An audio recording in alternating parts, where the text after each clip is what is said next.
welcome back to my channel. Life as Tiff Knows It. Tiff here, bringing you WIP and Chat number 28.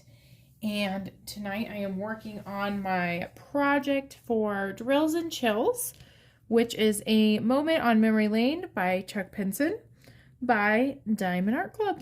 It is a round kit, and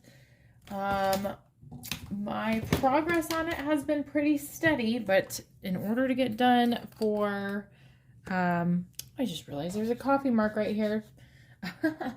I'm going to hide it just because it bugs me. In order to get done for Drills and Chills, I really do need to pick up the pace a little bit more.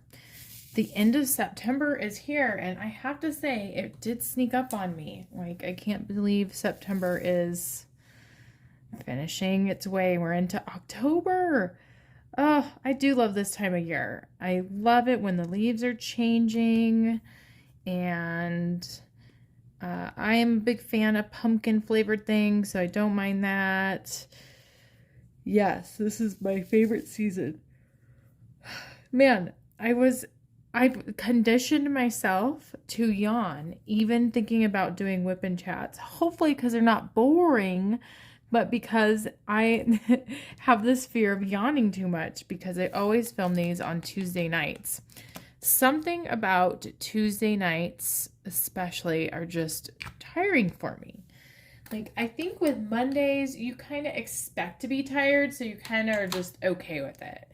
And then Tuesdays, it's jolting. That's my experience anyway. So I might need to figure out how to adjust, excuse me, my schedule of making WIP and chats.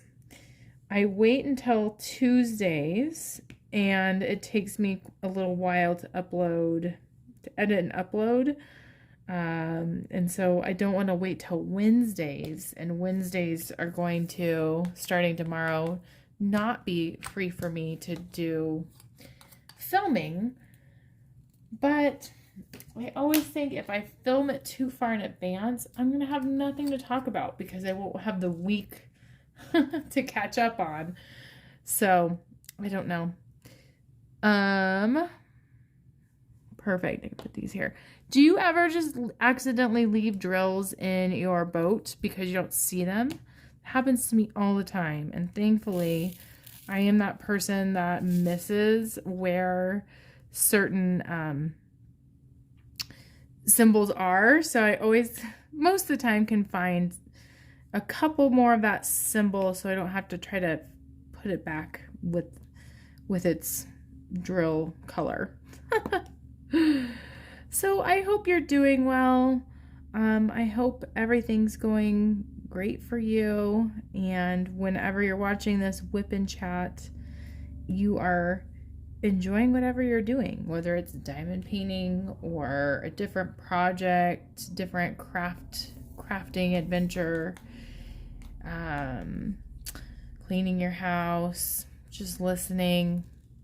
Welcome, to all who wants to listen to this whenever works for you. And if you're new to WIP and Chats, WIP stands for Work in Progress. I feel like we all are whips. I feel like a whip. Which, yeah. I guess I shouldn't say that in my professional world, because I keep thinking that at work too. Like, this is such a whip. And it does kind of sound odd when you say it without knowing the context to it. And if you're new to my channel, thanks for tuning in. I just feel so grateful. I just want to say thank you to everyone who is subscribed to my channel. I'm at, last time I checked, 152, which it can fluctuate, and I get that.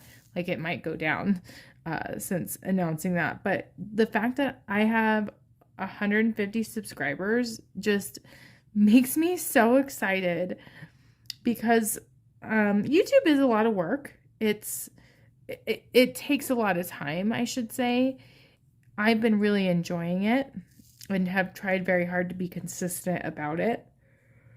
And so, oh my gosh, there's yawning. Okay, I gotta stop. I really do appreciate. Thank you if you are a subscriber, or if you're just watching this video. Thank you very much for spending your time with me. So, speaking of the channel, I'm drinking some water here. I do have a couple of videos that I'm thinking about doing that might be very indirectly related to diamond painting. Well, one in particular. No, maybe two. One thing that I'm really passionate about that I think, I mean, you can relate to diamond painting is this idea of being thrifty or saving money, because the way I see it, the more money I'm saving, the more I can justify spending on diamond paintings, really high quality diamond paintings, licensed artwork diamond paintings. And so to me, it's all related. I might be making a few videos about how I've been saving my money, just because it's kind of like a passion of mine, other than diamond painting, that relates to diamond painting, so I can feed my hobby more without trying to get a stash. That's the trick. So there might be some money saving type videos coming out where I'm talking about apps that I use for money back, like cash back, like Ibotta and Fetch and Receipt Hog. I use all of those as tools to save money at the grocery store.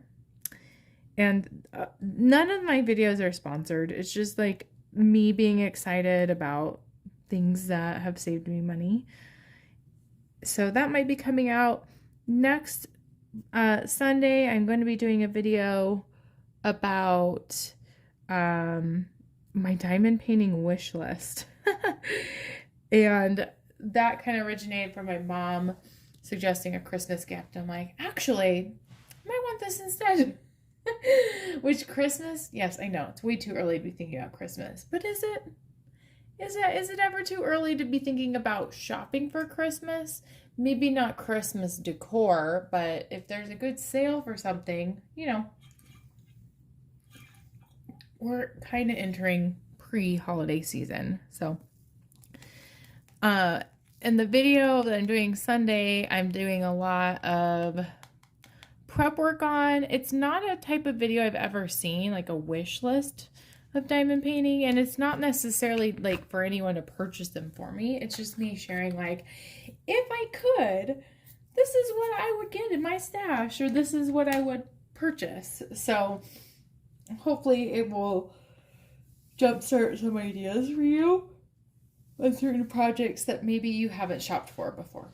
So yeah, those are kind of updates with my channel, what I'm planning. I am cutting back on the YouTube shorts, trying to do different varieties of those YouTube shorts. A lot of what has been playing on my channel, I actually filmed far in advance before going back to work, and those videos are starting to deplete because that's just how far I got. And so I might be kind of rethinking how I do that.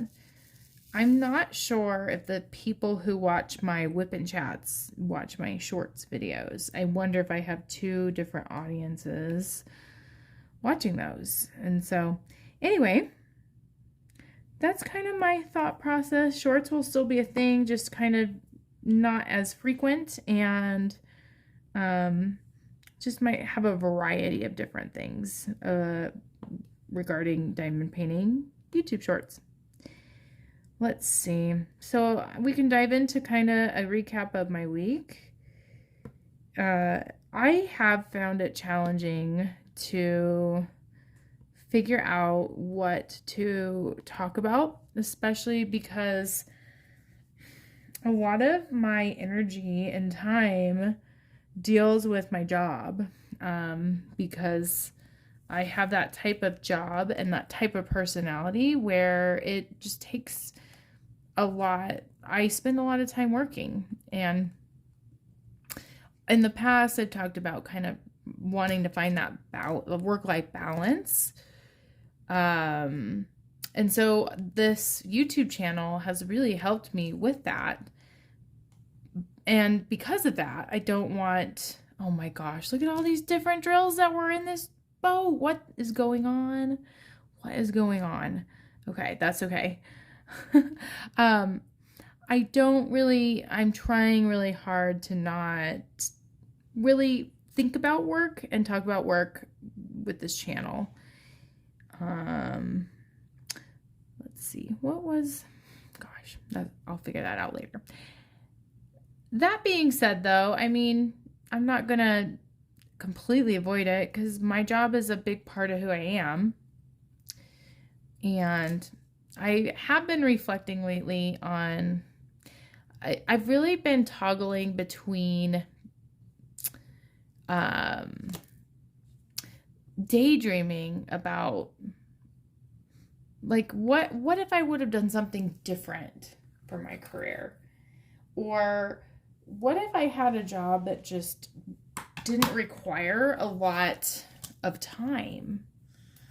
Or I had a lifestyle in which I could diamond paint more and I could spend more time and energy investing into my YouTube channel. And it sounds incredibly appealing to, like, just daydream and kind of think about what that would look like. But then I think, like, is the grass greener on the other side? Is that kind of the scenario going on for me in my mind always? Is that I crave just what I can't have? Like, I crave, like, the predictability of diamond painting because I have such a unpredictable job. And would I really enjoy diamond painting if I got to do it all the time? I feel like I would. Like, but maybe part of the appeal to me with diamond painting is because it's so special because I don't just have unlimited diamond painting time. I'm not sure, but for example, like, I keep thinking how amazing it would be if I had a schedule where I could spend more time with my daughter. And when she starts school, which will be in a couple years, be able to drop her off and pick her up and maybe just have like a job in between those times instead of me, having to be at work at the same time as her school or even before, and then likely get out of work after she's done with school. Like, I don't know. And I guess it's kind of dangerous to think of the what ifs. Like, what if I could find an elderly care job that I'd be paid similarly and would get to diamond paint all day when, like, the person that I'd be caring for didn't need me? Because that is kind of one of the appeals to that. Elderly care has been kind of a side gig of mine, is of course you're there to take care of a person and keep that person company, but there's so much downtime, and some people hate that. And I think I would love it if there was a way to set up a system in which I was paid essentially to diamond paint. But that's just where my brain goes. It goes weird directions. But I know at the end of the day, I have a job that brings a lot of meaning to me, and it is stressful. It is. But it's stable, for the most part, and provides really good benefits. So it's always a plus and minus. I think, like, I talked about this a little bit last week, but lately I've been really thriving in things that I have been very unsuccessful at, like last year at this time. Like, I have, for the most part, spent more time diamond painting and less time working, which is, it creates a lot of, it can create stress because it's kind of like my to-do list and my things that I have to get done while I'm at work. It's just a little insane, but it's also very liberating.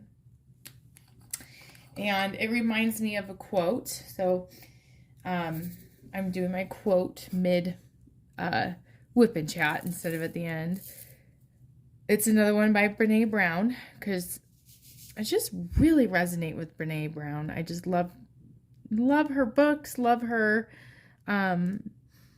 just her theory on things. And the quote for tonight is,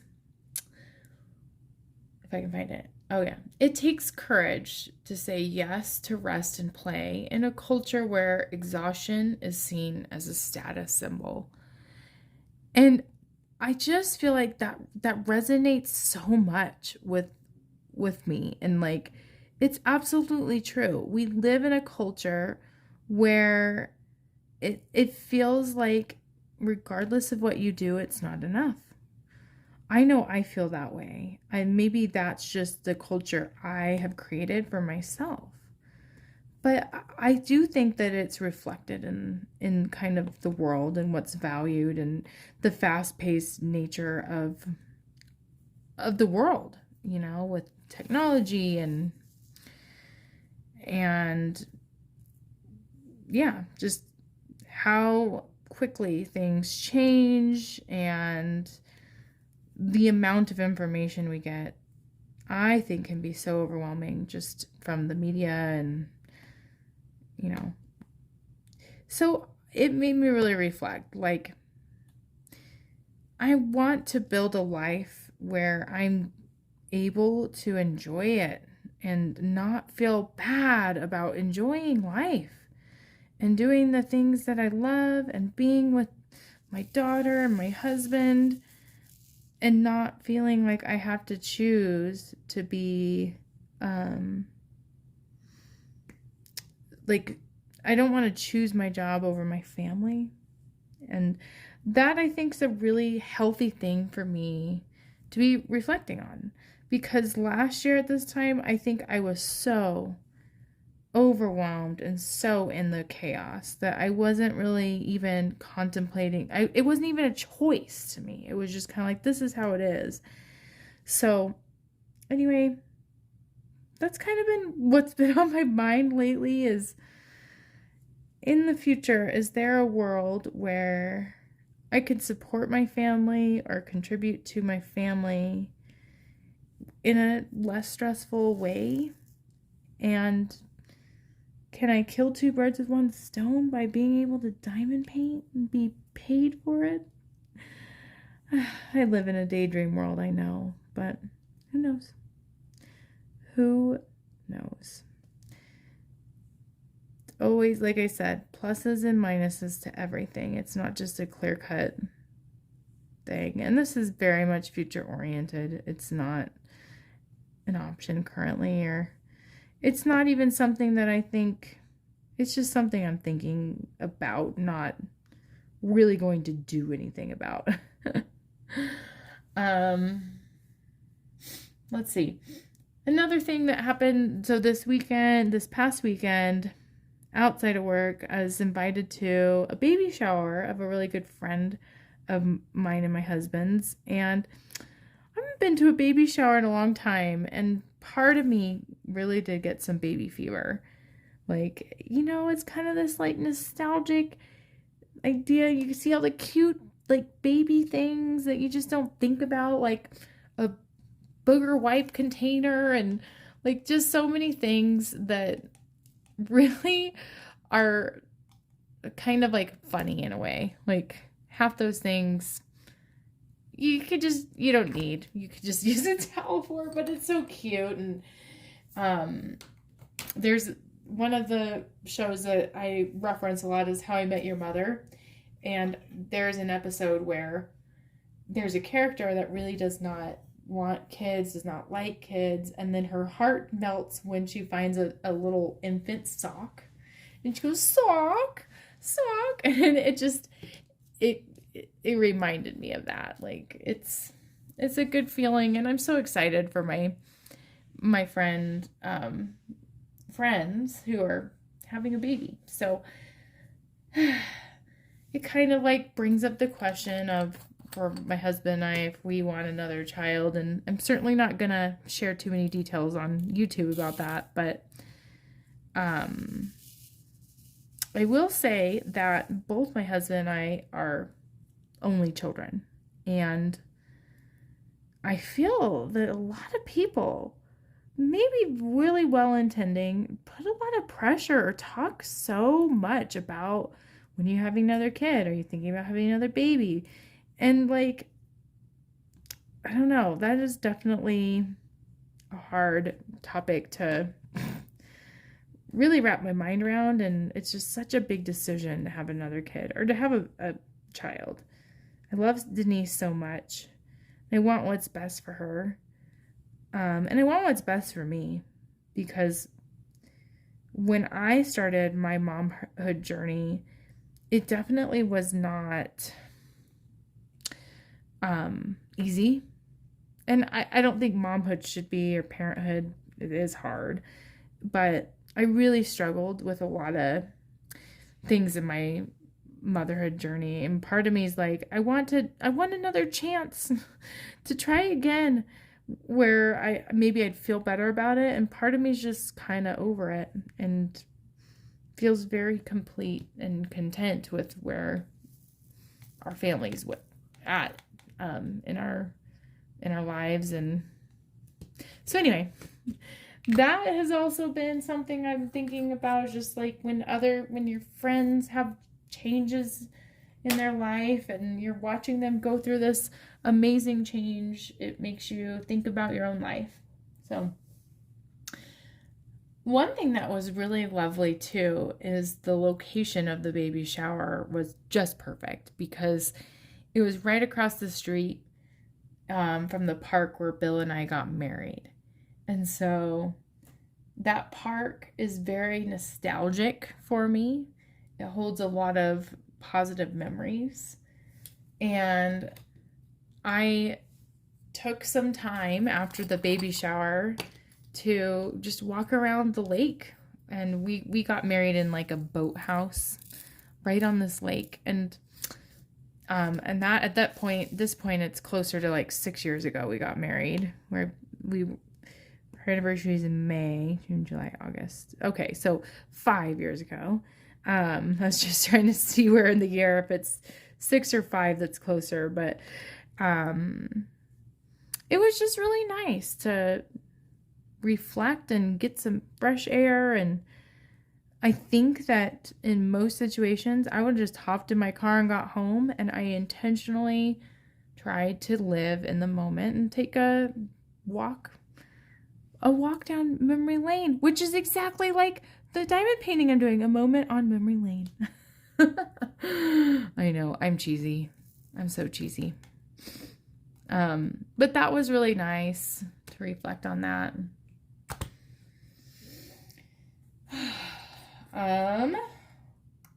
What else was I going to talk about?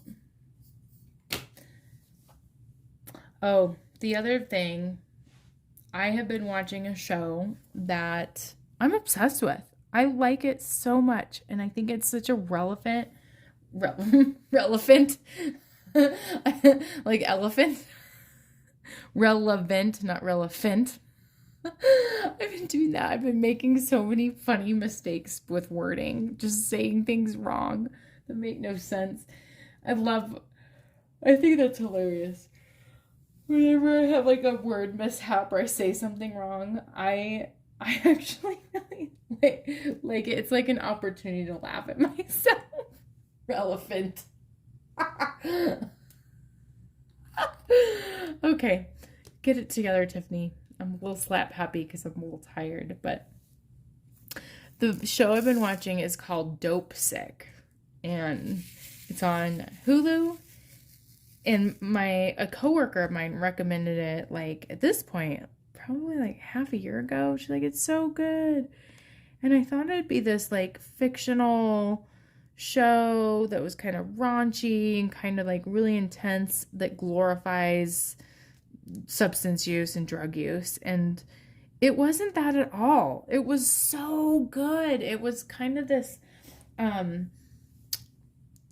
was like fictional characters telling a true story about Oxycontin and the kind of rise and fall of the industry, Purdue Pharma, and behind it. And it was just so interesting and so like anger provoking to watch how like deceptive this big company was about this opioid that was extremely addicting, and how they lied about it and how intentional they were about lying about it. And I know there's probably some things that maybe were dramatized for the show. It follows like a doctor played by Kevin Costner in a small town who prescribed this drug to different people, and then it kind of follows those characters. And one of the characters in it is a sales rep for Purdue Pharma trying to sell OxyContin, and like kind of his journey feeling guilty, which they should have. It's just so good. It had like these investigators and someone, like another character is from the DEA. It was everything that I wanted. I did it again, guys. I still have, what was that gray color? That's the thing, is if I could remember what I did last, this wouldn't be a problem. Sometimes I can remember the symbol from before, and sometimes I don't. That's okay though. I just will have a collection. So, Dope Sick, I highly recommend. I'm on the last episode. Extremely riveting, extremely heart-wrenching, and it really helped me see from a different perspective why the opioid crisis is so relevant, because it's so easy, for me anyway, like to just pigeonhole substance use and abuse with opioids to like stereotyping to a certain group of individuals who like intentionally take a risk by taking a medication that they shouldn't, or they abuse it, or they shouldn't have started it. Like someone said, check out this, try this for pain. And what's different about this show is it really does highlight that a lot of these people were duped into taking this. Like it was marketed as being safe.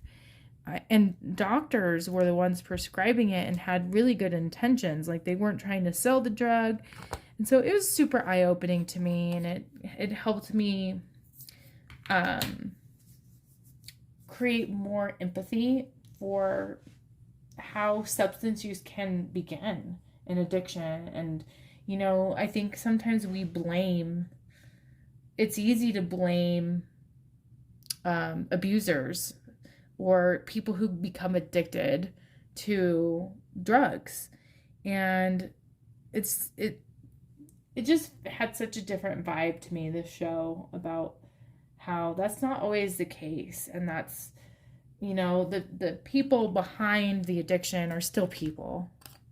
So, it was so good. Now that it's almost over, though, I don't know what to watch next. I've heard The Patient is good. Has anyone seen The Patient? If you have, comment and tell me if it's worth watching. The same coworker that suggested Dope Sick to me was like, watch The Patient next. So that might be my next thing on my watch list. If you have any, it doesn't have to be The Patient, but tell me, like, is there any good shows that you like to watch?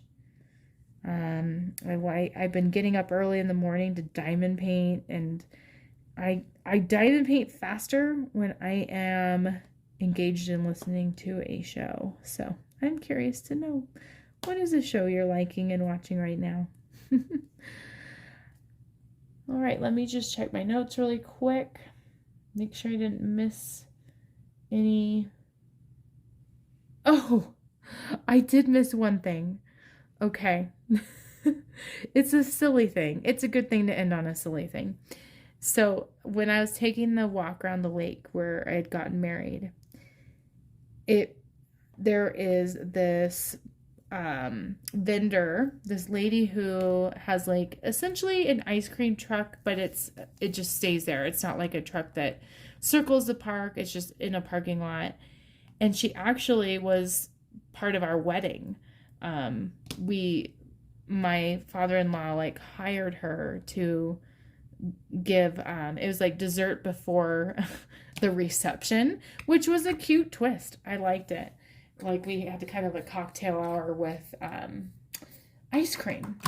But whenever we go to that park, my father-in-law really likes to support her and thank her, and so we always buy ice cream there. And we were there maybe this point like a month ago. Like going to this park is pretty rare, and I don't just get a walk around the lake. It's more like we go for ice cream and then leave. But when we did go for ice cream last time, I wanted a snow cone because they have these pre-made snow cones, and I was having a really hard time because so Denise had gotten this really long, it was like a Jolly Rancher popsicle. And when I opened it, it broke right away. And half the popsicle fell on the ground. And so we decided, I think for the half that popsicle, Bill scraped off the part that hit the ground and Denise had the rest. And then, so we finally got over that.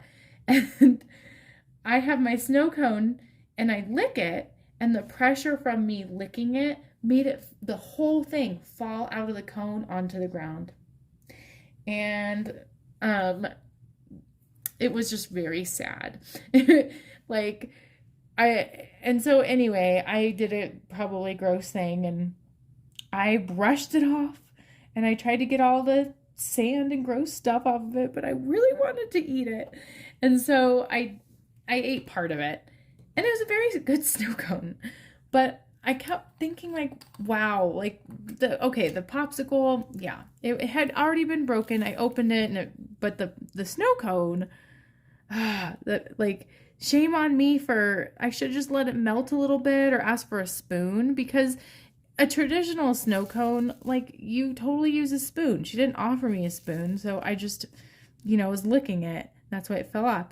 Well, I watched this couple who had the same snow cone, and it made me think, like, oh, I wish I wouldn't have dropped my snow cone. And he did the exact same thing I did. And at least, like, with mine, it fell on cement, and his just fell right in the dirt. Like, and so, and like he was with this woman, like, I'm sure, like, they were in a relationship. She's like, oh man, why would you do that? And I was just thinking, oh, I know, I have some empathy for you, because that happened to me. And I wonder if that's an everyday occurrence. Like, everyone who buys a snow cone there, it ends up on the ground. And it was just really funny timing that I happened to pass right by them right at the moment that they dropped the same snow cone that I dropped. Maybe like, I don't know, 15 feet away from where they were standing. So anyway, made me laugh, made me see that we all make mistakes. And yeah, I'm going to end my WIP and chat there. Thanks for joining me on this video, and I will see you next week. Bye.